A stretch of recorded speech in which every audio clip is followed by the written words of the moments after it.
Istilah sejarah berasal dari bahasa Arab, yaitu syajarotun, yang berarti pohon. Mengacu pada pohon silsilah, mengacu pada masalah asal-usul atau keturunan seseorang. Mengenai pengertian zaman prasejarah atau zaman praaksara atau dikenal juga dengan zaman nirleka.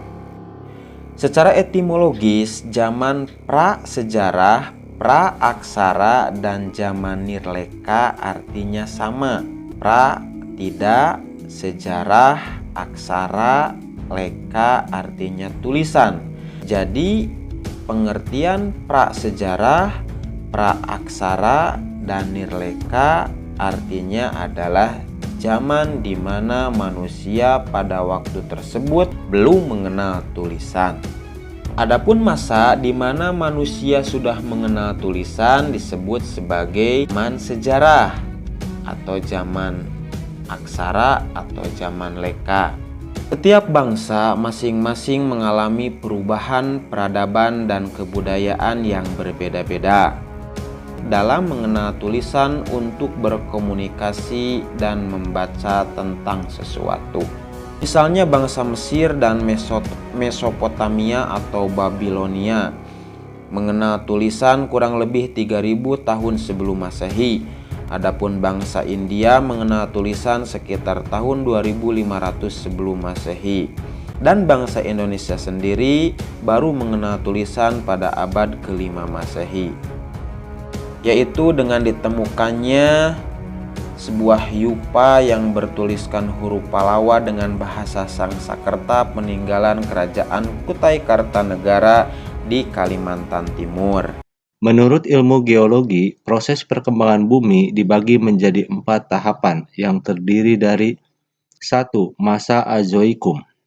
Azoikum berasal dari bahasa Yunani, yaitu A artinya tidak, zoon artinya hewan, yaitu zaman sebelum adanya kehidupan.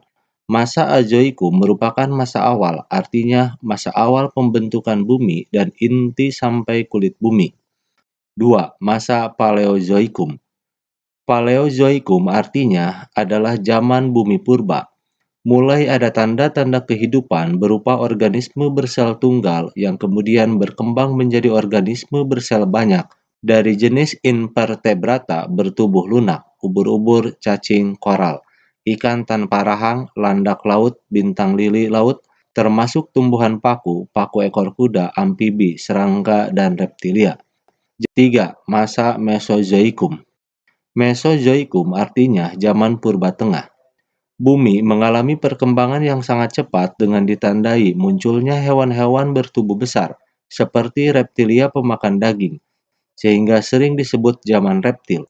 Dinosaurus menguasai daratan, Ichthyosaurus berburu di dalam lautan, dan Tesosaurus merajai Anggasa. Telah muncul pula jenis hewan mamalia, yaitu hewan menyusui. 4. Masa Neozoikum. Neozoikum atau Kainozoikum artinya zaman baru. Zaman ini dibagi lagi menjadi 2, yaitu 1. Zaman tersier.